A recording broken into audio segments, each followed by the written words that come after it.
Қуырдақ соғыммен жасалатын.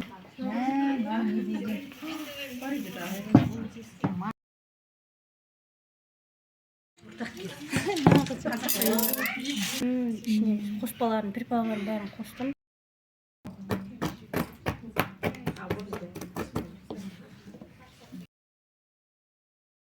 Салфеткам.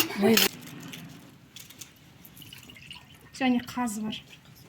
Сосын мынандай көкөністер салдым. Негізі бұрын біз ежелгі ата-бабамыз тек қана қарнына ет істеген. Пісіріп шықтым. Яғни ұмытылып баратқан салт дәстүрімізді жаңғыртайық деген мақсатта. Аты не бұның? Бұжы деп аталады бұның. Бұжы деп аталады. Астарыңыз дәмді болсын.